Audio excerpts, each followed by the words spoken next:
Pembahasan pada malam hari ini meneruskan pembahasan sebelumnya,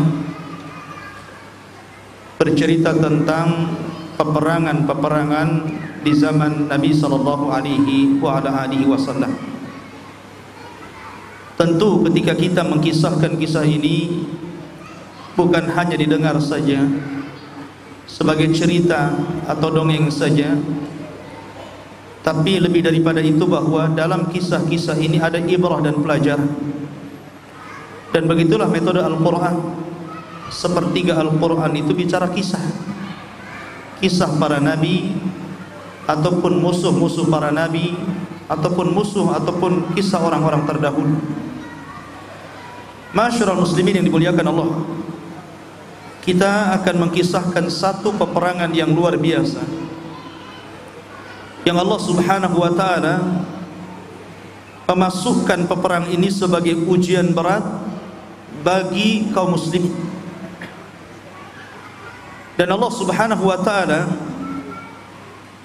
berfirman di dalam Al-Quran menjelaskan tentang peperangan ini.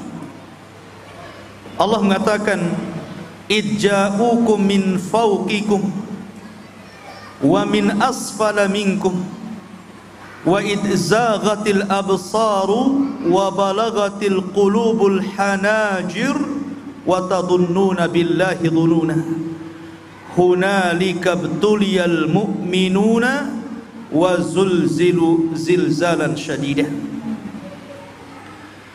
Ketika mereka musuh-musuh itu datang kepadamu dari atas kamu, musuh-musuh itu datang dari sebelah bawah kamu, dan ketika telah kacau balau penglihatan-penglihatan dan telah menyesak hati sampai ke kerongkongan, dan kamu menyangka terhadap Allah dengan berbagai macam persangkaan, disitulah diuji orang-orang yang beriman dan akan digoncangkan dengan goncangan yang sangat dahsyat.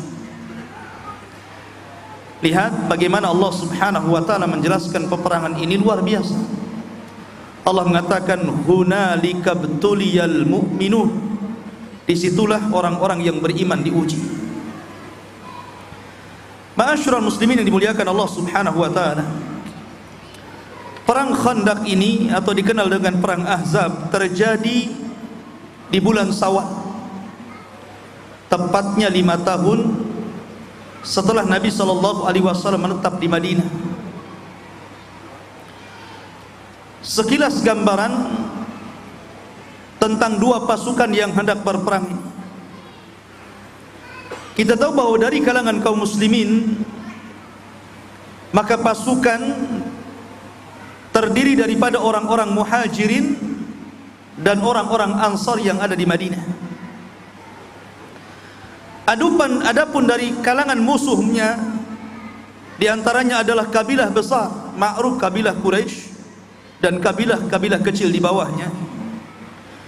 Kemudian kabilah Ghatafan, ini kabilah yang sangat besar, memiliki tentara banyak, dan memiliki kabilah-kabilah di bawahnya. Kemudian di sana ada kabilah Kinanah, ada kabilah Banu Asad, ada kabilah Salim, dan tentunya juga keterlibatan orang-orang Yahudi dari 3 kabilah, Qunaiqah, Bani Nadhir, dan Bani Quraidah. Kemudian juga keterlibatan orang-orang munafik yang berada di tubuh kaum muslimin. Anda bisa bayangkan kekuatannya saja sudah beda ini. Orang-orang muhajirin dan ansar dikepung dari seluruh segi. Makanya Al-Quran sampai membuat nama surat dengan perang ini, perang Khandaq. Namun Al-Quran menyebutnya sebagai Ahzab. Maka ada surah Al-Ahzab. Ahzab itu dari hizbun, kelompok. Kalau ahzab itu kelompok-kelompok. Adapun pemimpin-pemimpin dari kedua belah pihak, tentu dari Nabi sallallahu alaihi wasallam, Nabi sallallahu alaihi wasallam memimpin langsung. Kemudian Abu Bakar, Umar, kemudian juga Ali, dan pemimpin-pemimpin Ansar, diantaranya Sa'd bin Mu'adz dan Sa'd bin Ubadah. Adapun dari pihak orang-orang Quraisy, di sana ada Abu Sufyan, ma'ruf, musuh besar Nabi sallallahu alaihi wasallam dari Quraisy. Kemudian ada Sufyan ibn Abi Syams, kemudian ada Al-Harith ibn Auf, kemudian ada Uyainah ibn Husain, dan juga dari pihak Yahudi juga ada Huyai ibn Akhtab sebagai penggerak dari kalangan Yahudi yang menjadi provokator utama dalam perang ini. Huyai ibn Akhtab. Ma'asyiral muslimin, adapun dari jumlah pasukan, pasukan kaum muslimin itu maksimal paling banyak 3.000 orang. Sementara dari Ahzab, kelompok-kelompok yang berkumpul itu sekitar 10.000 lebih. Karena dari Quraisy saja 4.000, dari Ghatafan 6.000, belum orang-orang Yahudi dan belum orang-orang munafik yang ada di tubuh kaum muslimin. Makanya kalau kita sudah tahu gambaran bagaimana perang Khandaq ini, wajar kalau Allah Subhanahu wa taala mengatakan hunalika betuliyal mu'minun. Ketika itu orang yang beriman diuji oleh Allah Subhanahu wa taala. Ma'asyiral muslimin yang dimuliakan Allah Subhanahu wa taala, perang Khandaq atau perang Ahzab terjadi di bulan Syawal tepat pada tahun 5 Hijriah. Adapun sebab peperangannya, kita tahu bahwa orang Yahudi di Madinah itu 2 kabilah sudah diusir Nabi. Pertama kabilah Qunaiqah setelah perang Badar karena melecehkan seorang wanita muslimah, berakhir dengan pengusiran mereka dari Madinah, kemudian mereka keluar dari Madinah. Adapun Bani Nadir ini diusir oleh Nabi sallallahu alaihi wasallam karena ada upaya pembunuhan terhadap Nabi sallallahu alaihi wasallam. Makanya Rasul marah, kemudian mengusir mereka sehingga mereka keluar dari Madinah dan bertempat di Khaybar. Khaybar itu satu kota yang kaya, banyak kebun kurmanya. Sehingga kabilah yang masih menetap itu cuma satu, namanya Bani Quraidah, itu yang ada dalam Madinah. Lah Bani Nadir ini yang dikepalai oleh Huyai ibn Akhtab dan yang lainnya ingin membalas dendam kepada Nabi SAW karena merasa tidak terima. Sudah banyak kesulitan yang mereka hadapi berhadapan dengan kaum muslimin. Sebelumnya Bani Quraidah diusir, kemudian mereka juga diusir, melihat perkembangan Islam yang luar biasa, tidak tenang hidupnya. Akhirnya kemudian Huyai bin Akhtab ini mengompori beberapa kabilah-kabilah Yahudi untuk bersatu. Untuk bersatu, kemudian akhirnya sepakat mengirim 20 orang sebagai perwakilan orang-orang Yahudi untuk menghasut seluruh kabilah Arab agar menyerang Nabi sallallahu alaihi wasallam dan pasukannya. Ini sebab terjadinya perang Khandaq di sini. Dan subhanallah ikhwan, semua takdir Allah Subhanahu wa taala. Huyai ibn Akhtab dan orang-orangnya datang ke Quraisy, menemui pembesar Quraisy siapa? Abu Sufyan. Kemudian berdiskusi soal apa yang terjadi, suasana ketika itu. Maka mulailah mereka mengompori orang-orang Quraisy, orang-orang Arab Quraisy dengan mengatakan, masih ingat engkau bagaimana kekalahan engkau di Badar, kemudian juga di Uhud. Sekarang fursatukum, sekarang waktunya kalian yang menang. Jangan asik Muhammad saja, Sekarang waktunya kalian bergerak. Tapi sebelum itu, orang-orang Yahudi ini pintar. Jadi mereka datang kepada orang-orang Quraisy Mekah itu, kemudian memuji-muji agama orang-orang Quraisy dan mengatakan bahwa inna dinakum khairun min dini Muhammad. Sesungguhnya agama kalian itu lebih baik, jauh lebih baik dibandingkan agama Muhammad, katanya. Tuh lihat. Provokator kan begitu ya. Dia harus ambil hatinya dulu. Akhirnya kemudian kata Abu Sufyan, mana buktinya? Kalau seandainya kalian itu mengatakan agama kami jauh lebih baik daripada agama Muhammad. Akhirnya 20 delegasi Yahudi ini sujud ke patung-patung mereka, menunjukkan bahwa agama orang Quraisy lebih baik dibandingkan agama Islam. Subhanallah, lihat orang-orang Yahudi ini. Orang Yahudi ini tahu bahwa agama Rasul sallallahu alaihi wasallam jauh dibandingkan agama orang Quraisy, karena orang Yahudi itu diberikan kitab. Mereka ahlul kitab. Dan sebelum orang-orang Ansor masuk Islam, mereka terdiri dari dua kabilah, Khazraj dan Aus. Itu biasa perang dengan orang Yahudi, karena orang Yahudi tidak suka dengan para penyembah berhala, karena orang Yahudi tidak menyembah berhala.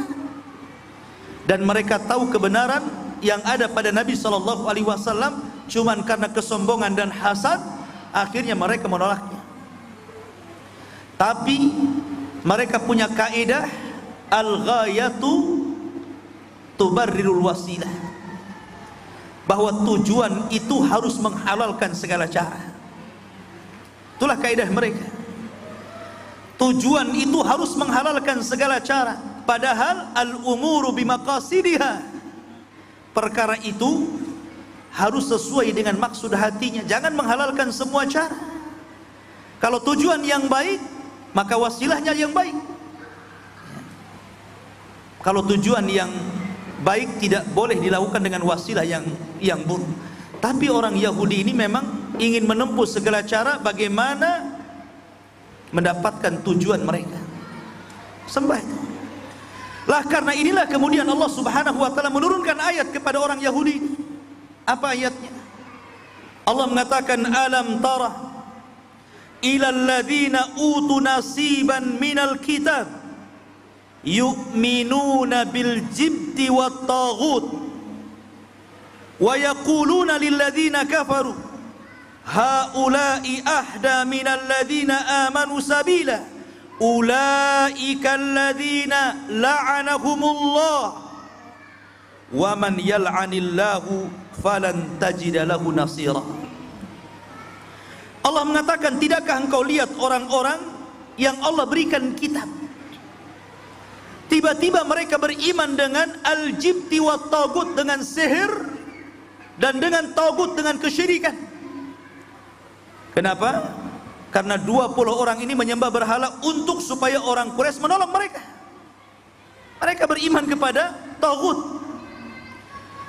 Maka mereka mengatakan kepada orang-orang kafir Quraisy, sesungguhnya mereka, maksudnya orang-orang Quraisy, jauh lebih mendapatkan petunjuk dibandingkan orang-orang yang beriman, maksudnya Rasul dan pasukannya. Maka Allah mengatakan mereka itulah orang-orang yang Allah laknat, dan barang siapa yang Allah laknat, tidak ada satupun yang akan menolong mereka. Allah turunkan ayat ini. Setelah kemudian dilihatnya orang-orang Yahudi memuji-muji agama orang Quraisy, kemudian orang-orang Quraisy melihat orang-orang Yahudi juga mau menyembah berhala mereka, terjadi kesepakatan di antara mereka bahwa mereka siap membawa pasukan besar. Dari situlah orang-orang Quraisy membawa 4.000 pasukan. Satu kabilah, dan anak-anak kabilah Quraisy sudah berhasil dipengaruhi oleh siapa? Oleh orang-orang Yahudi. Lihat pengecutnya orang Yahudi, tidak mau berhadapan langsung dengan kaum muslimin. Setelah berhasil, maka dia berangkat ke Ghatafan.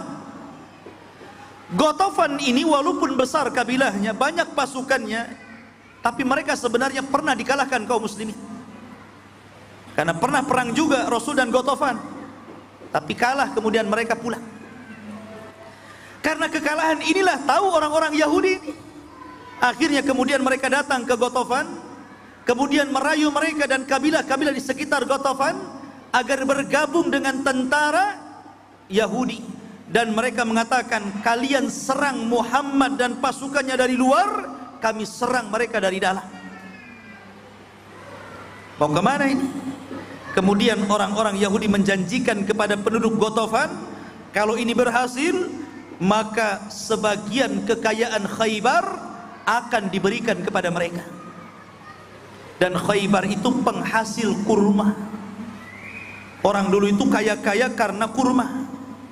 Jadi kalau punya kebun kurma itu kaya orang dulu itu. Jadi kekayaan itu dilihat dengan kebun kurma. Kalau sekarang punya kebun belum tentu kaya ya. Lah akhirnya kemudian sepakat tuh. Maka mereka menyepakati waktunya untuk saling bertemu di Madinah. Berangkat dua pasukan ini, Quraisy dengan 4.000 pasukan, Ghatafan dan kabilah-kabilah kecil di sekitarnya membawa 6.000 pasukan. Maka seluruh pasukan 10.000 itu bayangkan, bergerak menuju Madinah. Ma'asyiral muslimin yang dimuliakan Allah Subhanahu wa taala. Maka kemudian setelah mereka bergerak,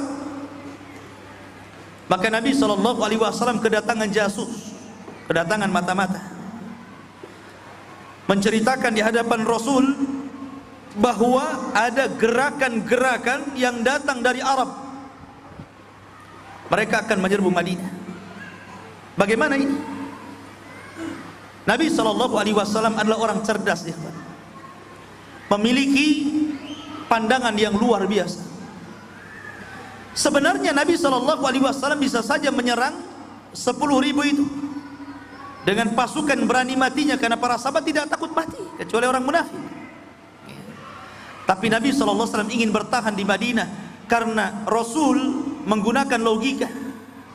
Ini 3.000 lawan 10.000, belum Yahudi, belum munafik. Ini pasti akan terjadi kekalahan. Maka Nabi SAW berusaha untuk bermusyawarah dengan para sahabat. Lah ketika bermusyawarah itulah satu di antara para sahabat ada namanya Salman Al-Farisi. Salman Al-Farisi ini nggak pernah ikut perang. Di Badar tidak ikut, di Uhud tidak ikut. Pokoknya dia tidak ikut perang Badar kecuali ketika 5 tahun menetap di Madinah, Rasul dan para sahabat baru ikut perang Khandaq. Bukan berarti dia tidak mau perang, tidak, karena ketika itu dia seorang budaknya Yahudi. Dia bekerja kepada orang Yahudi sampai dia merdekakan dirinya, bebas dari orang Yahudi, baru kemudian bergabung dengan Rasul. Makanya baru pada tahun 5 Hijriah dia baru bergabung dalam perang Khandaq. Dan Salman itu bukan orang Arab, Salman itu orang Persia. Karena kebanyakan sahabat yang mula-mula masuk Islam kebanyakan dari luar, bukan dari orang Arab. Contohnya Bilal. Bilal orang Ethiopia. Suhaib orang Romawi. Kemudian Salman orang Persia. Maka Salman memberikan idenya ketika itu dan mengatakan, ya Rasulullah, kunna fil Faris idza husirna khandaqna. Wahai Rasul, kebiasaan kami di negeri Persia, kalau dalam kondisi terjadi hujum, penyerangan mendadak, ataupun kami dikepung, biasanya kami menggali parit, menggali khandaq. Makanya dari sisi ini perang itu disebut Khandaq, tapi dari sisi musuh yang gabungan-gabungan tadi, maka perang itu disebut Ahzab. Ikhwan, Madinah itu, kalau antum tahu gambaran Madinah, sebelah timur dan barat Madinah itu pegunungan batu. Jadi sebelah barat gunung batu, sebelah timur gunung batu, batu-batu hitam, cadas-cadas hitam. Sehingga musuh tidak mungkin datang dari barat dan musuh tidak mungkin datang dari timur. Kenapa? Karena tidak mungkin dilalui oleh unta dan kuda. Dan kalau mereka naik, kelelahan mereka. Artinya dari sini aman Madinah kan? Karena terapit dari dua bebukitan dan batuan ini. Susah nih, gak bisa dilalui unta dan kuda. Sementara sebelah selatan itu penuh dengan pohon kurma, dan di situ perkampungan banyak, sehingga susah juga untuk diterobos, kecuali sebelah utara. Sehingga mereka hanya bisa masuk dari sebelah utara. Makanya dari sini idenya Salman masuk di akal, ya, masuk di akal nih. Mereka hanya bisa lewat utara. Akhirnya kemudian Nabi SAW menerima siapa? Idenya Salman Al-Farisi untuk membuat parit yang sangat lebar. Konon parit itu panjangnya 5 meter, dalamnya 5 meter. Ya, kalau 1 meter ya kuda loncat lah ya. Kuda poni saja bisa loncat. Ya, ya harus 5 meter lah ya, kudanya biar masuk ke dalam. Dan kalau tidak dalam, kudanya loncat lagi, kan begitu. Harus dalam dia, dan harus lebar. Dan itu panjangnya bayangkan 12 kilo. Sampai mana 12 kilo kalau dari sini? 12 kilo ikhwan. Bayangkan sahabat menggali parit, lebar 5 meter, dalam 5 meter, panjang 12 kilo. Ini pekerjaan apa ini? Nggak ada beko ikhwan. Kalau pakai beko dikeruk-keruk sebentar. Ini pakai cangkul alat sekedarnya. Belum perang sudah kelelahan, apalagi di musim dingin waktu itu, dan para sahabat kelaparan. Bagaimana tidak kelaparan? Mereka dikepung, akses untuk keluar susah, untuk belanja, masuk barang, keluar barang susah, dikepung. Jadi wajar kalau mengatakan hunalika btuliyal mu'minun. Ya, perang Ahzab itu ujian bagi kaum muslimin. Akhirnya mereka menggali parit. Parit digali, hanya satu jalan itu saja. Dan mereka harus bergerak cepat ikhwan, karena musuh itu ada batas waktunya. Ya, harus cepat bergerak, sehingga mau tidak mau mereka harus mengeluarkan tenaga mereka untuk segera selesai paritnya. Subhanallah, Rasul langsung turun tangan. Sampai dikisahkan, karena hari pembuatan parit itu memang Madinah lagi musim dingin, dan antum tahu bahwa musim dingin sini dengan musim sana, dingin sana beda. Dingin sekali. Dan musim dingin itu biasanya membangkitkan rasa lapar ya. Kalau dingin biasanya lapar antum. Ya. Sehingga ini yang membuat kacau pikiran para sahabat. Nabi SAW sampai sebuah hadis yang dihasankan oleh Syekh Nasruddin Albani rahimahullahu taala, sampai laparnya Rasul itu mengikat 2 batu di perutnya, dan para sahabat 1 batu, menunjukkan bahwa Rasul lebih lapar dibandingkan para sahabat. 2 batu ditaruh sini, kemudian diikat, dan itu teori untuk menghilangkan rasa lapar. Nah, coba kalau antum lapar, ambil batu, ikatlah. Ustadz masih lapar, tambah lagi batunya. Ya. Khawafir muliakan Allah Subhanahu wa taala. Lah ketika itu, maka Nabi SAW ingin memberikan semangat kepada para sahabat. Salah satu yang dilakukan Nabi SAW, maka Nabi SAW mengumandangkan syair. Mengumandangkan syair untuk menghibur para sahabat. Salah satu syair yang ma'ruf, maka mereka mengatakan, Nabi SAW mengatakan, la aisha illa aisal akhirah waghfir lil ansari wal muhajirah. Kata Nabi SAW menghibur para sahabatnya, karena mereka itu sudah keletihan, kelaparan, mereka harus membuat parit, mereka sedang dikepung. Anda bisa bayangkan tuh. Maka Nabi SAW mengatakan, la aisha illa aisal akhirah, sesungguhnya tidak ada kehidupan kecuali kehidupan akhirat. Biarlah kita susah di dunia, biarlah kita prihatin di dunia, karena sesungguhnya kehidupan ini bukan di dunia, kata Rasul, tapi di akhirat. Ya Allah, ampuni orang-orang Ansar dan orang-orang Muhajirin. Kata Syekh Utsaimin rahimahullahu ta'ala, syair ini yang dikumandangkan Nabi SAW bisa juga dibaca apabila antum dalam posisi kesulitan. Mungkin antum baru dipecat dari PT, antum ngomong la aisha illa aisal akhirah. Gak apa-apa, tidak ada kehidupan yang mewah kecuali kehidupan akhirat, menghibur diri, ya kan? Tapi kalau sudah ada pekerjaannya, lupa nih dengan doanya, kan gitu. Malah dibalik, tidak ada kehidupan kecuali dunia, kan? Gitu ya. Jadi di sini Nabi Shallallahu Alaihi Wasallam menghibur para sahabat. Bahkan dalam riwayat yang lain, sahabat kemudian membalas syair Nabi Shallallahu Alaihi Wasallam dan mengatakan, nahnu bayya'na lil jihad. Kami membaiat kamu itu wahai Rasul hanya untuk jihad, hanya untuk jihad, dan kami tidak mungkin bergerak daripada niat kami ini. Subhanallah, tekad para sahabat luar biasa, tetap tidak mau meninggalkan Rasul dan berkhianat dengan Nabi SAW, padahal kondisinya sudah demikian gentingnya. Bahkan dalam riwayat yang lain, Nabi SAW mengambil syairnya Abdullah ibn Rawahah. Karena Abdullah bin Rawahah seorang penyair Arab, penyair Madinah, salah satu pembesar Khazraj. Dia mengatakan, laulallah mahtadaina wala tasaddaqna wala sallaina. Kalau bukan karena Allah, kata Rasul, tentu kami tidak akan mendapatkan hidayah. Tidak mungkin kami bersedekah dan tidak mungkin kami salat. Maka para sahabat juga ikut mendendangkan syair ini. Ya, karena memang hidayah itu semua karena Allah, bukan karena kecerdasan.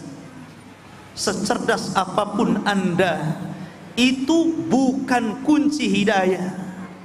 Berapa banyak orang cerdas tersesat, dan betapa banyak orang yang tidak cerdas dapat hidayah.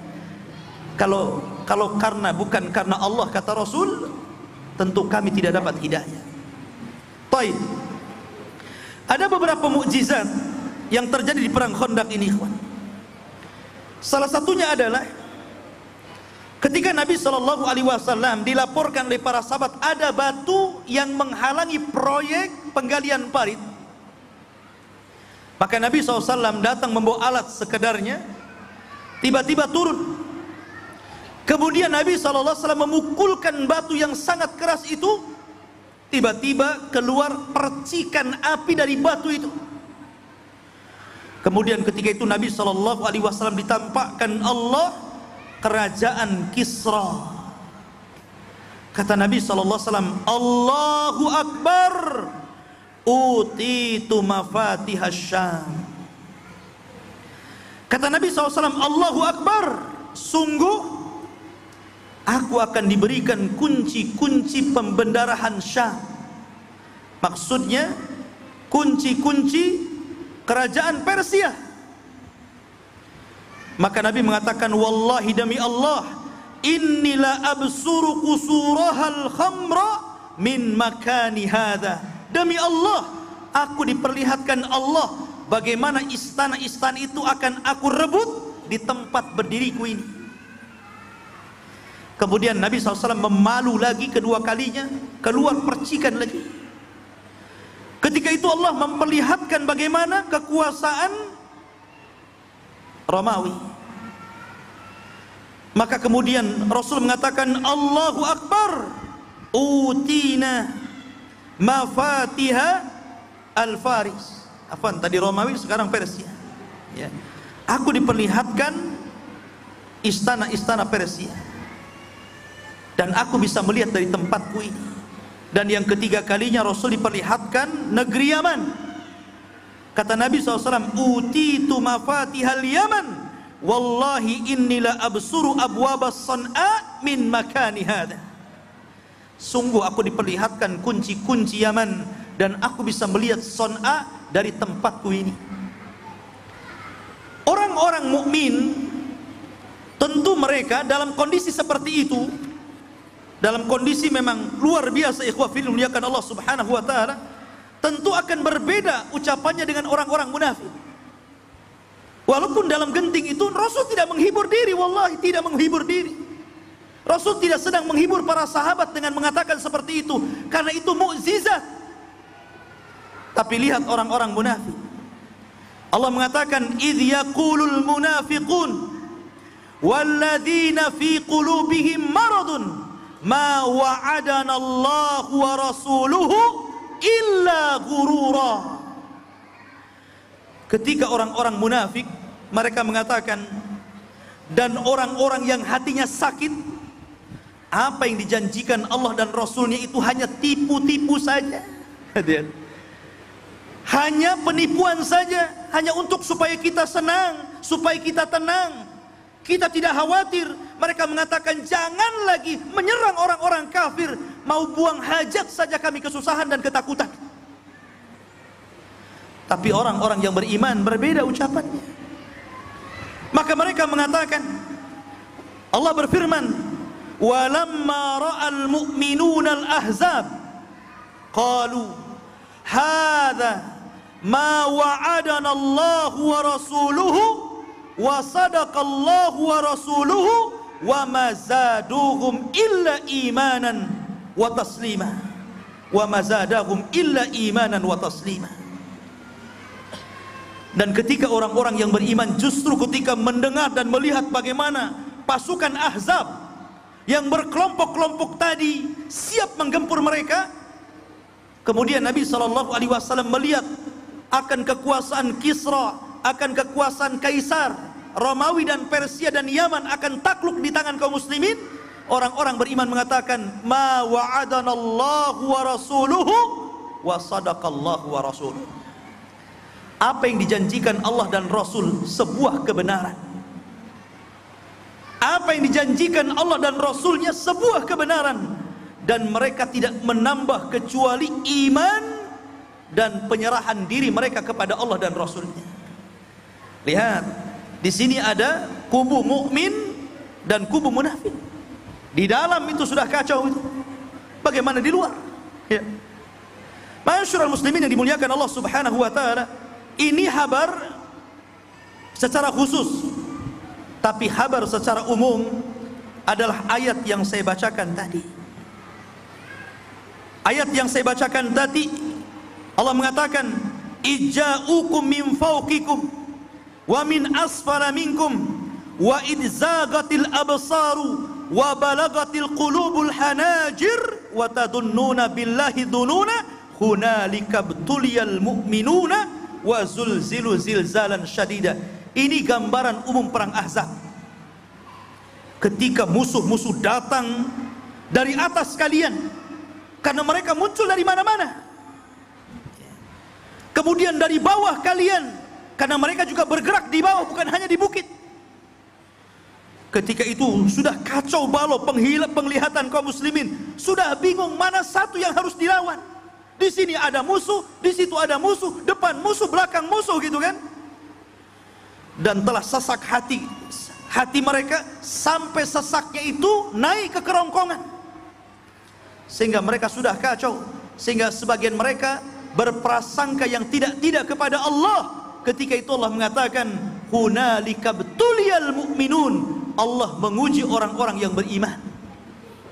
Allah uji orang-orang beriman. Subhanallah, ikhwan, luar biasa. Masyarul muslimin yang dimuliakan Allah Subhanahu wa taala.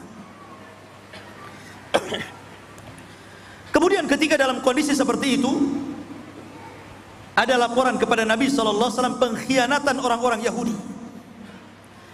Maka Nabi SAW memilih 3 atau 4 pimpinan Ansar, diantaranya Sa'd bin Mu'ad, Sa'd bin Ubadah, Abdullah ibn Rawaha, dan satunya lagi.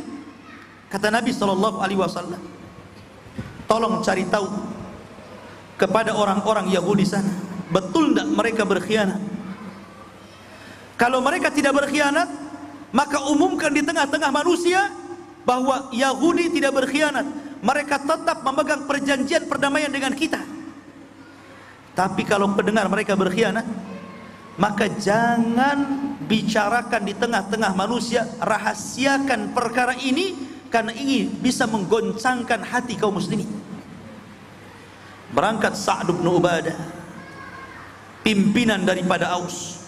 Berangkat Sa'd bin Mu'ad, pimpinan Aus, Sa'd bin Ubadah, pimpinan Khazraj, dan juga Abdullah bin Rawahah, pembesar Khazraj, dan satu lagi kemudian menjadi jasus mata-mata. Dan subhanallah, mereka mendapatkan kabar kebenaran tentang pengkhianatan dan akan berkhianatnya orang-orang Yahudi, baik orang Yahudi yang di luar Bani Nadir dan Qunaiqah ataupun Yahudi yang ada di dalam Bani Quraidah. Oh, bergegas mereka, datang melapor kepada Nabi SAW. Makin kacau suasana. Ini diserang dari luar dan dalam ini. Apa yang harus dilakukan? Maka ketika itu Nabi SAW kemudian memanggil dua pemimpin Madinah ini, Sa'd bin Ubadah dan Sa'd bin Mu'adz. Kata Rasul, kalau begini kita harus menghalau orang-orang Ghatafan, karena mereka banyak pasukan, 6.000 pasukan Ghatafan itu banyak. Kalau Quraisy 4.000 saja. Bagaimana kalau seandainya separuh kekayaan Madinah kita serahkan kepada mereka, biar mereka pulang, biar kita berhadapan dengan Quraisy saja. Maka kata Sa'd bin Ubadah, Rasul, apakah itu wahyu dari Allah ataukah hanya ide kamu saja? Kata Nabi SAW, tidak, ini hanya ideku, bukan dari Allah Subhanahu wa ta'ala. Pentingnya bermusyawarah, ikhwan. Walaupun Rasul seorang Nabi, tetap bermusyawarah ya. Maka kata Sa'd bin Ubadah, Rasul, orang-orang Ghatafan dulu sebelum kami masuk Islam, kami masih di atas kesyirikan. Kami saja tidak pernah menyerahkan kekayaan kami kepada mereka, kecuali karena dua perkara: jual beli, ataupun karena urusan kira ataupun diyafah. Asal urusan bertamu, mereka bertamu kita kasih, atau mereka beli kita jual. Itu kami dulu waktu zaman musyrik. Kami sudah Islam sekarang, tidak mungkin kami serahkan kekayaan ini kepada mereka. Nggak mau, katanya Sa'd bin Ubadah, nggak mau. Akhirnya Nabi SAW kemudian setuju dengan Sa'd bin Ubadah dan bertahan dan tidak melakukan penyerangan. Masyarul muslimin yang dimuliakan Allah Subhanahu wa ta'ala, ketika genting rapat itulah, udah bingung ini bagaimana cari jalan keluar, maka Allah Subhanahu wa ta'ala takdirkan datang seorang pembesar Yahudi yang baru masuk Islam, namanya Nu'aim ibn Mas'ud. Nu'aim ibn Mas'ud ini orang Yahudi, tapi dia menyembunyikan keislamannya. Orang Yahudi tidak tahu kalau dia Muslim, sehingga dia mengatakan, ya Rasulullah, boleh enggak saya punya ide? Kata Rasul, silakan. Apa idemu? Kata Nu'aim, bagaimana kalau kita adu dombakan saja orang-orang Ghatafan, orang-orang Quraisy dengan orang-orang Yahudi. Dan al-harbu khidah, yang namanya peperangan itu penipuan. Menipu dalam perang tidak ada masalah, mengadu domba dalam peperangan tidak ada masalah, karena al-harbu khilah, peperangan itu tipu daya. Mau nipu dalam perang gak apa-apa, yang penting menang. Nah itu perang bedanya. Kalau sudah selesai perang jangan nipu. Ini khusus perang saja ya, karena ada nasnya. Akhirnya Nu'aim ibn Mas'ud datang kepada orang Yahudi. Datang dia kepada ngaco orang Yahudi. Katanya Nu'aim pada orang Yahudi, kaifa ana fikum, bagaimana menurut kalian tentang sosok saya ini? Karena dia salah satu tokoh Yahudi dulunya, maka dipuji orang Yahudi, anta khair, kamu orang baik, indana, di sisi kami orang Yahudi ya. Maka kemudian mulailah dia memasukkan keraguan kepada orang Yahudi tentang bantuan Quraisy. Apa katanya dia? Hal tadhunnuna anna Quraisyan idza qatalat nabiyan atau Muhammadan wa akhadat ma turid, apakah kalian mengira kalau orang-orang Quraisy itu datang menyerang Muhammad, kemudian mereka mengambil apa yang mereka sudah inginkan, kemudian mereka pulang ke Mekah, apa kalian akan aman di Madinah. Boleh jadi setelah orang Quraisy perang, tiba-tiba Muhammad dan pasukan menyerang kalian syarra kitlah dengan seburuk-buruk penyerangan. Mau kalian? Digituin, ditakut-takutin. Kata orang Yahudi, betul juga ini katanya ya. Akhirnya kemudian dia mengatakan, wa kaifa ra'yuk? Lalu bagaimana pendapat? Maka kata Nuaim, begini saja. Bagaimana kalau seandainya kita minta jaminan kepada orang-orang Quraisy itu? Kita tahan 10 anak mereka sebagai jaminan. Kalau mereka berkhianat setelah memenangkan peperangan, kita bunuh saja 10 anak ini. Tentu mereka akan ketakutan dan tidak akan mungkin mereka keluar dari perjanjian. Karena anak mereka kita tahan, anak pembesar-pembesarnya kita tahan. Akhirnya muafik, setuju. Ya. Sudah selesai. Maka Nuaim bin Mas'ud bergerak menuju Quraisy. Kemudian dia mengatakan kepada orang-orang Quraisy, sesungguhnya orang-orang Yahudi di Madinah, mereka tidak jadi perang melawan Rasul karena mereka ketakutan dan terikat dengan perjanjian. Akhirnya Muhammad marah dan mensyaratkan untuk supaya orang-orang Yahudi mengambil 10 orang anak pembesar Quraisy dan dibunuh. Itulah bentuk bahwa orang-orang Yahudi masih memiliki loyalitas kepada perjanjian perdamaian dengan Rasulullah SAW. Lihat, ya, begitulah orang adu domba ya. Antum jangan tiru. Ini perang. Akhirnya orang-orang musyrikun, ya, mulai ragu-ragu. Yang betul kamu ngomong, gitu kan? Ya, coba saja nanti dia akan datang ke sini. Ya. Kemudian dia Nuaim bin Mas'ud pergi, datang orang-orang Quraisy ini, datang orang-orang Yahudi menuju orang-orang Quraisy. Kemudian mengatakan, apakah ada jaminan kalau seandainya kalian memenangkan peperangan ini dan kami bantu dari dalam, kemudian kalian akan memberikan keamanan kami di Madinah? Kata orang Quraisy, ya tentu. Ya. Maka orang-orang Yahudi mengatakan, kalau begitu serahkan 10 anak pembesar kalian untuk kami bawa ke Madinah. Kata orang-orang Quraisy, kami sudah tahu ini maksudnya apa ini. Kenapa? Sudah tahu tadi dari Nuaim bin Mas'ud. Ya. Oh, nggak bisa. Ya. Nggak bisa. Akhirnya bubarlah pasukan ini. Tidak jadi. Kemudian mereka melakukan penyerangan bersama-sama kepada Madinah. Kacau balau di luar akhirnya. Ya. Ma'asyiral muslimin yang dimuliakan Allah Subhanahu wa taala. Itu sekilas tentang kacaunya di luar. Akhirnya karena orang-orang Quraisy dan Ghatafan juga sudah berada di Madinah.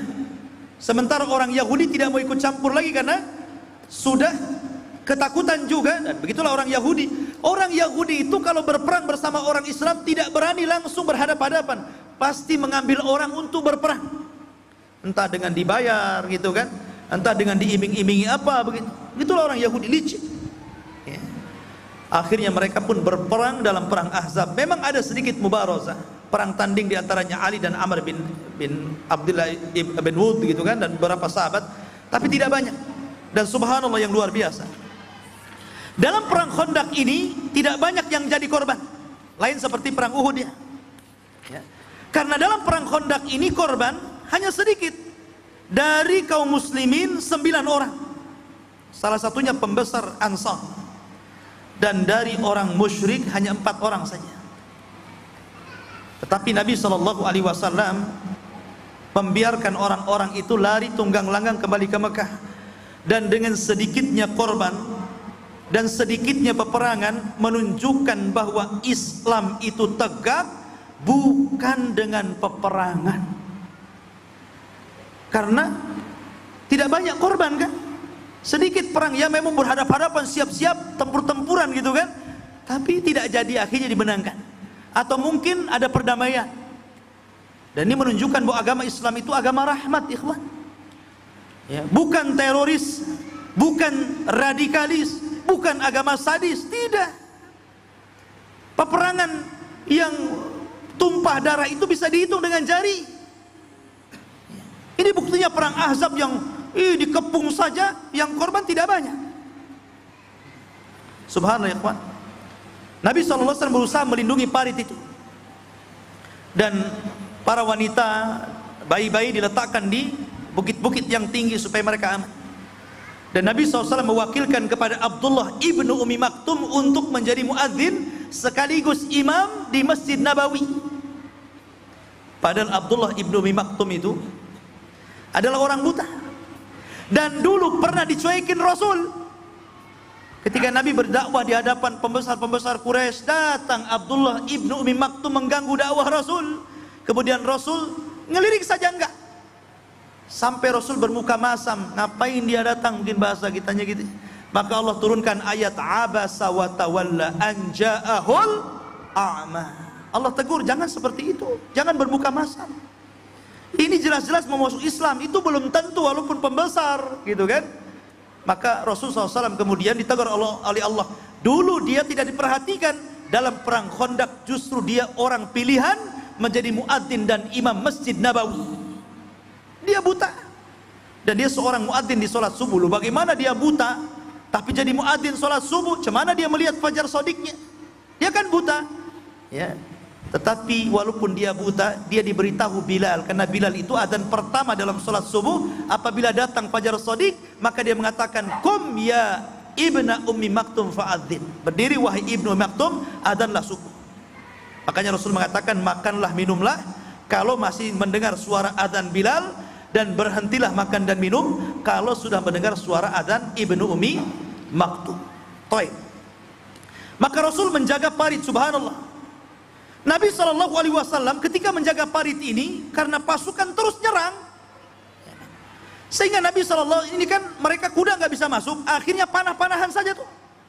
Makanya kebanyakan para sahabat yang wafat itu karena kena panah,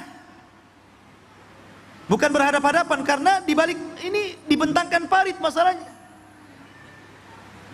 Sampai Nabi SAW tidak mungkin meninggalkan parit.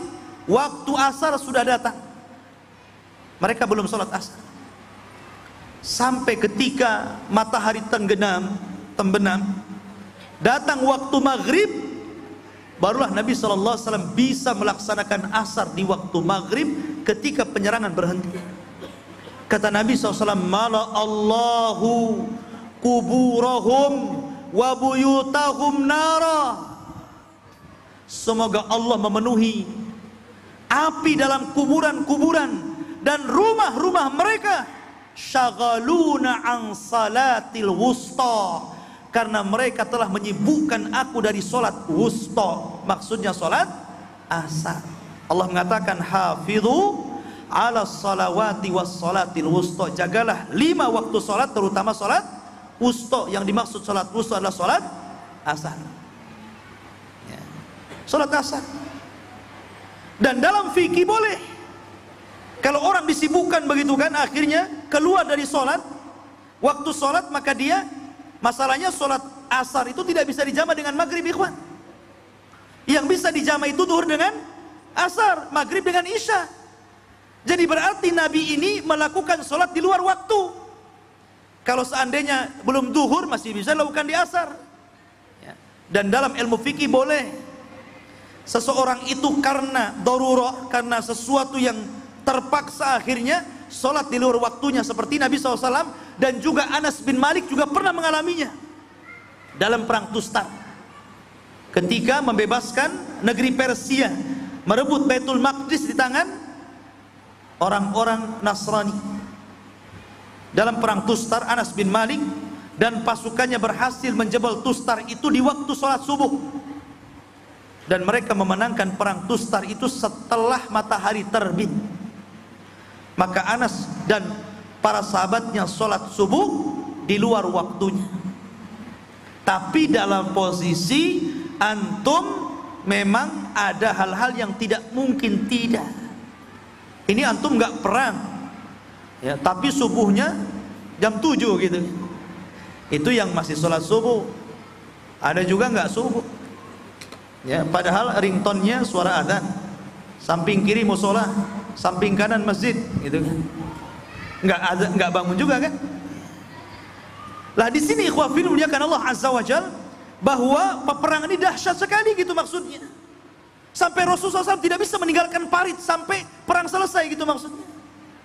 Lah ketika itulah ikhwatu fillah muliakan Allah Subhanahu wa taala, Allah berfirman dalam Al-Qur'an. Allah mengatakan, ya ayyuhalladzina amanu udhkuru ni'matallahi 'alaikum id ja'atkum junudun fa arsalna 'alaihim rihan wa junudan lam tarauha wa kana Allahu bima ta'maluna basir. Wahai orang-orang yang beriman, ingatlah nikmat Allah yang Allah berikan kepada kalian ketika datang kepada kalian tentara-tentara, maksudnya para malaikat. Maka kami kirimkan kepada mereka angin dan tentara-tentara yang tidak kamu lihat, dan Allah itu adalah melihat apa yang kamu kerjakan. Disitulah Allah Subhanahu wa taala ketika mereka sudah kebingungan, orang-orang yang di dalam Madinah ini kebingungan gitu kan, peperangan tidak, kalau ini lama-lama orang kelaparan di dalam ini. Maka ketika malam hari tiba-tiba Allah Subhanahu wa taala datangkan angin yang sangat dingin dan kencang. Kemudian angin ini dikirim oleh tentara-tentara Allah sehingga menghempaskan tenda-tenda pasukan orang-orang kafir. Bahkan menghempaskan periuk-periuk mereka. Bahkan api-api dihempas oleh angin sehingga terjadi kebakaran di mana-mana. Akhirnya mereka bangkrut. Kemah sudah hancur, kebakaran, gitu kan? Sementara melayang ke sana kemari, apalagi sudah khasarah, bangkrut. Kalau mereka terus kemudian melanjutkan peperangan, mereka akan kalah. Walaupun mereka posisinya adalah mengepung, tapi kalau perbekalan sudah nggak ada, mereka pun akan kelaparan masalahnya. Lebih baik mereka sudah mengenang bagaimana kekalahan di Badar dan perang-perang yang lainnya.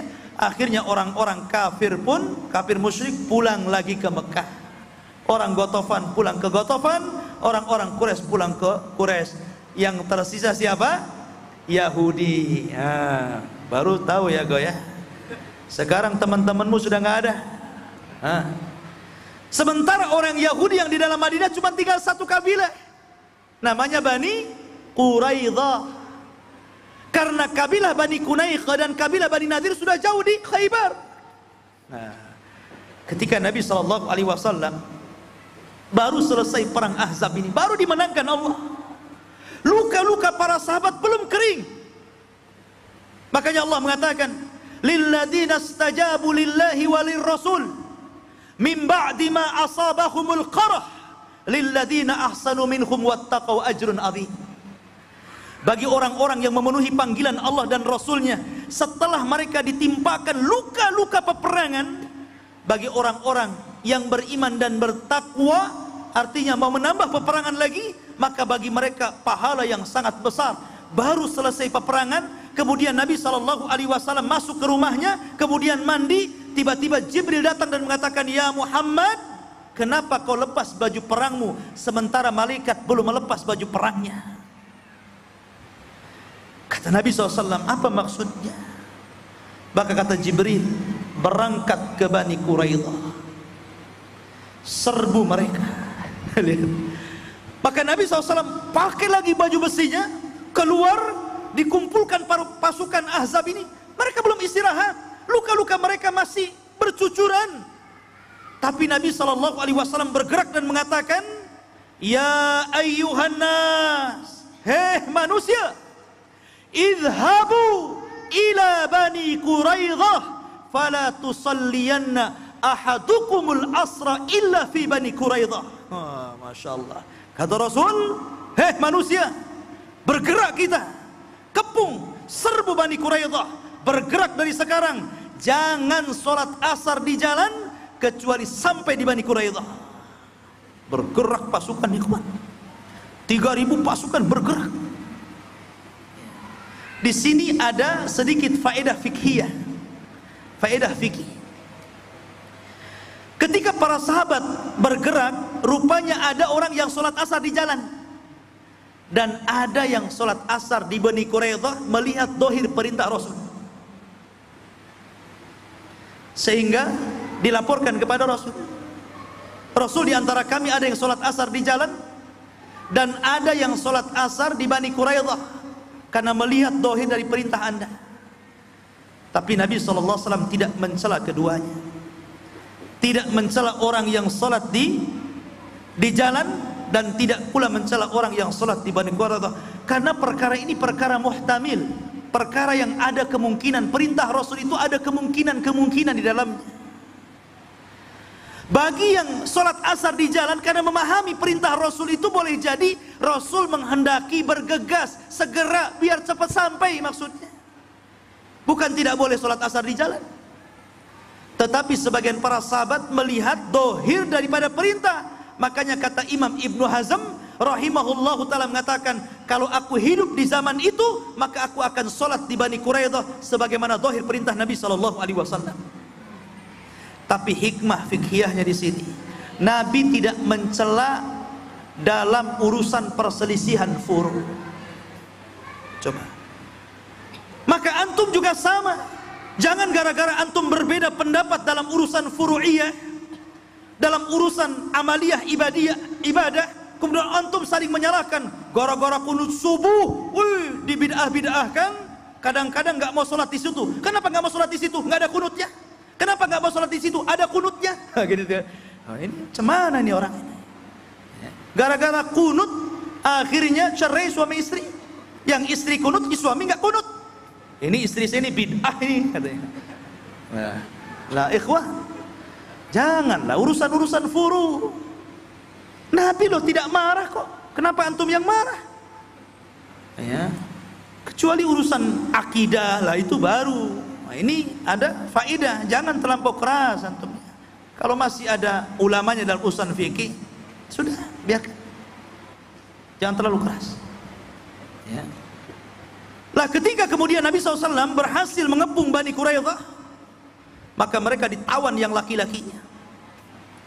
Kemudian Rasul memanggil pemimpin Ansar, Sa'd bin Mu'adz, dan mengatakan, ya Sa'd, sekarang hukuman mereka terserah kamu. Kira-kira apa yang engkau akan lakukan kepada mereka? Saya ikut, kata Rasul. Maka kata Sa'ad, seluruh wanita-wanita dan orang-orang lemah jadikan mereka tawanan, tapi semua yang laki-laki, yang kuat-kuat, yang muda-muda, bunuh semuanya. Karena sebab mereka peperangan ini terjadi, sebab mereka orang-orang Yahudi yang menghasut Arab ini peperangan ini terjadi. Kata Rasul, hakamta bi kitabillah, kamu telah berhukum dengan hukum Allah. Akhirnya mereka dibunuh semuanya, ya, berdasarkan kehendak daripada pemimpin Ansar ini. Lah dari sini ikhwafidin dimuliakan Allah Subhanahu wa taala, berakhir kisah terang perang Ahzab. Saya hanya kutip-kutip ringkasannya karena juga waktu yang kurang memadai. Baik, assalamualaikum Ustaz. Waalaikumsalam warahmatullahi wabarakatuh. Ana mau bertanya tentang sholat ketika safar. Lah, kok lari ketika safar? Apakah boleh dikosor sholat duhur dengan asar ketika sedang bekerja di luar negeri? Boleh, tidak ada masalah. Mengkosor sholat boleh, tetapi kosor itu hanya dalam safar. Dan kosor itu hanya ada sholat di bilangan sholat yang 4 rakaat, duhur, asar, isya. Gak boleh mengkosor maghrib jadi 1,5. Gimana caranya itu? Ya. Beda dengan jama'. Kalau jama' itu berlaku baik ketika mukim ataupun ketika safar. Safar boleh jama' karena memang ilatnya ada, masyaqqah, berat gitu. Ketika mukim juga boleh, ya, karena Nabi SAW juga pernah menjama' sholat tanpa sebab. Rasul pernah menjama' sholat tanpa sebab dia jama' sholatnya, ya. Sehingga boleh sekali-kali kita ini seumur hidup bolehlah menjama' duhur dengan asar tanpa qasar di rumah, walaupun tidak ada sebab. Tapi sekali-kali saja. Jangan keseringan, nanti jadi orang Syiah antum. Orang Syiah itu, oh masya Allah, ada hadiah. Kalau sabar ada hadiah ya. Orang Syiah itu kan sholatnya 3 waktu, semua main jamaah. Ya, orang Syiah itu sholatnya 3 waktu main jamaah semua. Jadi semua ditarik, duhur ditarik ke asar, kemudian maghrib ditarik ke isya. Makanya anak-anak muda, supir-supir angkot tuh senang ikut Syiah katanya. Kenapa? Sholatnya lambat katanya. Bisa sore-sore katanya, duhur dengan asar gitu ya. Nah, jadi jamaah dengan qasar beda. Tapi bagaimanapun jamaah itu ada penyebabnya, tapi boleh juga sekali-kali menjamaah salat. Wallahu a'lam. Ustaz, bagaimana memahami firman Allah Azza wa Jal, in huwa illa wahyun yuha? Dengan apa disampaikan Ustaz tadi Rasul bersair? Dan pada saat sahabat melaporkan kepada baginda Rasul tentang batu besar yang menyulitkan dalam penggalian terjadi sebuah mukjizat Allah, bukankah dalam pandangan Rasul akan dibebaskan untuk umat Islam? Pertanyaan saya, apakah dalam konteks saat itu ada orang-orang yang dibukakan oleh Allah pandangan-pandangan yang dianggap gaib? Apa tolak ukur bahwa itu benar atau karomah? Mohon pandangannya Ustaz ya.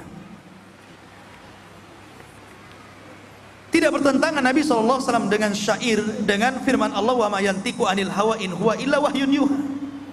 Ya. Bersyair boleh, selama tidak bertentangan, karena Nabi SAW juga suatu ketika dengan Aisyah radhiyallahu anha, Aisyah itu masih kecil, karena Rasul menikah dengan Aisyah itu masih kecil, belum balik. Sehingga ketika Aisyah radhiyallahu anha melihat kawan-kawannya sedang bersenandung syair, membawakan dub. Apa dub itu? Mungkin kayak kita ini rebana, tapi pinggirnya nggak ada kecreknya, ya kan? Itu namanya dub. Ya, anak-anak jariah di zaman Rasul itu mukul-mukul dub sambil bersenandung syair, dan itu anak-anak sebaya dengan Aisyah. Aisyah bersandar kepada Nabi SAW, dan Rasul membiarkan sampai Aisyah puas, sampai dia bosan sendiri gitu kan. Ketika Aisyah, kemudian Abu Bakar datang, kemudian mengatakan, ada apa ini? Ya, di rumah Nabi SAW ada mizmar min majamir syaitan, ada suara seruling dari seruling syaitan katanya. Kata Nabi SAW, ya Abu Bakar, biar orang-orang Yahudi dan Nasrani tahu bahwa dalam Islam itu ada Id, ada ulang tahun juga, maksudnya Idul Fitri dan Idul Adha. Ya. Lah Nabi SAW ketika itu bersyair hanya untuk supaya menyemangati, dan boleh ketika orang berjihad kemudian bersenandung syair supaya semangat dan mereka kemudian fokus dengan jihad. Boleh, tidak ada, selama isi syair itu tidak bertentangan dengan Al-Quran, dan itu boleh, wallahu a'lam. Ya. Kemudian yang kedua, tentang masalah Nabi SAW melihat batu, ini mukjizat. Keanehan di dunia itu ada 3: mukjizat, karamah, sihir. Mukjizat untuk para nabi, karamah untuk para wali, dan sihir untuk para dukun. Milih yang mana tuh? Mukjizat tidak mungkin, nggak ada lagi di zaman sekarang mukjizat, karena tidak ada nabi setelah Rasulullah. Karamah boleh jadi karamah, tapi Imam Syafi'i rahimahullahu taala menukilkan perkataan Imam Al-Laits, ulama Mesir, dia mengatakan, in ra'aita rajulan, kalau engkau melihat laki-laki penampilannya seperti ustad, pakai serban, pakai songkok, penampilannya seperti ulama, tiba-tiba yamshi alal ma aw yatiru fil hawa, kok bisa berjalan di air, terbang di langit, kata Rasul, fattahimhu, curigai dia. Kalau amalannya sesuai dengan Al-Quran dan Sunnah, maka dia wali Allah. Tapi kalau amalannya tidak sesuai dengan Al-Quran dan Sunnah, maka dia wali syaitan, wali syaitan, kata Imam Syafi'i. Ya, jadi karamah itu harus wali-wali Allah. Inna awliya Allah la khaufun alaihim wa lahum yahzanun. Sesungguhnya wali-wali Allah itu orang-orang yang tidak ada rasa takut dan tidak sedih hati, karena orang-orang yang disebut wali itu adalah orang-orang yang beriman, wa kanu yattaqun, dan mereka bertakwa. Adapun sihir bisa saja.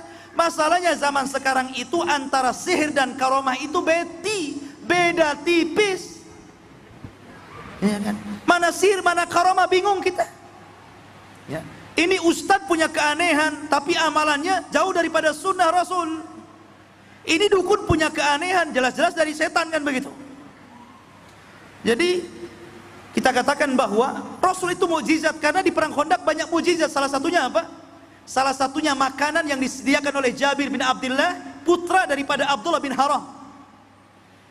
Jabir melihat dingin yang sangat, para sahabat naruh batu di perutnya, Rasul pun 2 batu kelaparan. Akhirnya dia nggak tega, datang kepada istrinya, istriku, bisakah engkau masak? Melihatkan Rasul kelaparan gitu kan? Kata istrinya, bisa, saya masak. Masaklah, masak dia. Padahal hanya untuk beberapa orang saja, ingin mengundang Rasul dan sebagian para sahabat yang dipilihnya saja. Kemudian setelah masak, Jabir mengatakan, ya Rasulullah, mari ku undang kau masak. Belum lagi menyebutkan angka berapanya, kata Rasul, para sahabat, Jabir mengundang kita makan 1000 pasukan, ikhwan. Ini 2 priuk. Coba bayangkan coba. La ilaha illallah. Kata Nabi SAW, irji ya Jabir, pulang kau Jabir. Hadis ini dalam Sahih Bukhari loh ya. Pulang wahai Jabir, kau jangan pernah membuka tutup priuk itu. Jangan kau apa-apain dulu sampai ku datang. Akhirnya Nabi SAW datang kemudian berdoa di situ.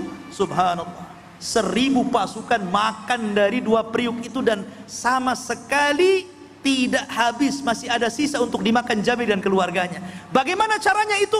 Mukjizat. Antum tidak bisa kayak gitu. Antum jangan coba-coba. Ya, ayo kita makan di rumah saya gitu kan. Ini 1 jam Arafah gitu kan. Antum tekor gitu. Ya. Wallahu a'lam. Jadi itu mukjizat. Baik. Ada, Masya Allah, mushaf Al-Quran. Pertanyaan yang pertama. Siapa penggerak atau provokator yang menggerakkan orang-orang dalam perang Khandaq? Yang dekat dulu.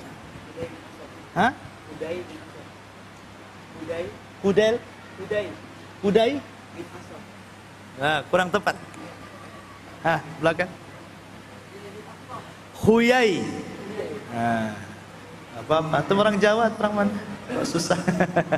Huyai ibn Akhtab, dialah penggeraknya, provokatornya. Baik, ahsan, fadhal.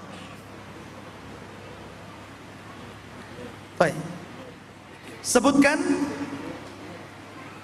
4 kabilah yang ikut serta dalam perang Ahzab melawan Rasul dari orang-orang kafir. 4 kabilah. Nggak ada yang ngacung. Kesulitan dia. Antum. Kabilah Quraisy. Terus? Apa? Kinanah, taib. Quraisy, Kinanah. Bani Nadir lah, itu Yahudi. Orang Quraisy dari Arab. Ya. Dari Arab. Siapa yang bisa? Ujung, Masya Allah. Fadhal.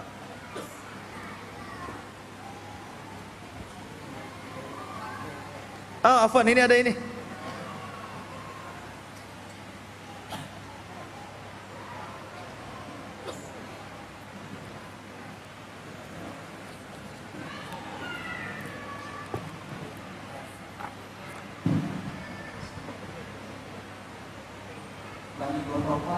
Ya, Bani Ghatafan, Bani Asad. Itu baca ya? Nggak jadi, ini kuis ya. Kalau baca nanti baca juga ngasihnya. Taib, yang lain jangan baca. Taib, sekarang sebutkan 3 kabilah Yahudi. Fadhalan. Bani Quraidah, Bani Nadir, Bani Qunayqa. Ahsan, Masya Allah. Ini mantap ya. Masya Allah. Taib. Dalam perang Ahzab, siapa 2 pemimpin Ansar yang terlibat? Sebutkan siapa dia. Yang jauh dulu, yang dekat sudah. Fadhal. Sa'ad bin Mu'ad, Sa'ad bin Ubadah. Mana yang dari Aus, mana yang dari Khazraj? Khazraj, Sa'ad bin Ubadah. Ya, tidak apa-apa, itu kan pertanyaan susulan. Fadhal. Iya, kurang sana.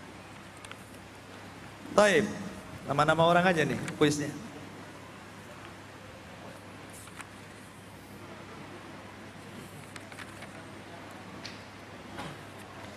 Siapa orang Yahudi yang baru masuk Islam kemudian mengadu domba sehingga peperangan ini jadi kacau? Fadhal. Ahsan, Nu'aim ibn Mas'ud. Masya Allah, fadhal. Nu'aim ibn Mas'ud. Akhwat, tolong kasihkan ininya, biar akhwat dapat. Tolong dikasihkan ke akhwat.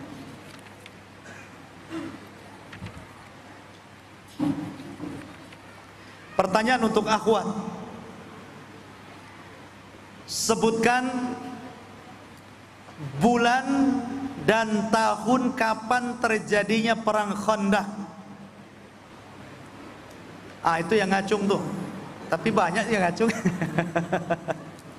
Oke, yang paling depan dulu sebelum belakang. Yang tengah, ya.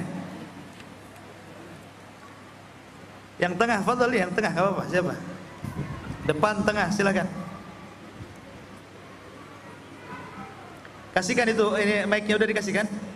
Fadhal. Iya. Ya, silakan yang depan. Fadhal, fadhal ya. Mic-nya, kasih mic-nya biar dengar.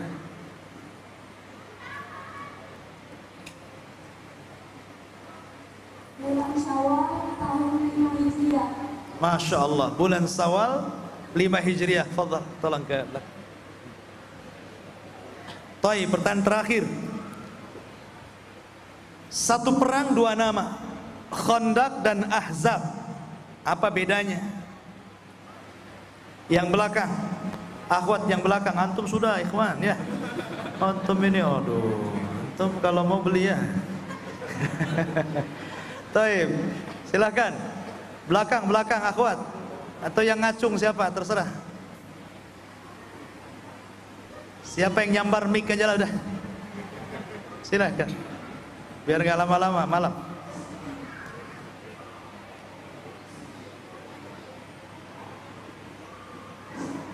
Kalau Khandaq itu perang yang ada bikin parit. Ahsan.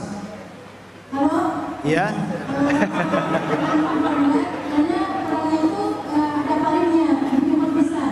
Kalau Khandaq Karena perangnya itu bikin parit besar. itu Khandaq. Kalau Ahzab, Ahzab, karena perang itu sangat berat bagi kaum muslimin. kenapa berat? Karena dia berada di musim dingin dan diserang oleh 10.000 pasukan orang kafir. Ahsan, karena banyaknya Ahzab, kelompok-kelompok sampai mencapai 1000 1000? 10.000. Ahsan, taib. Tolong ke belakang ya.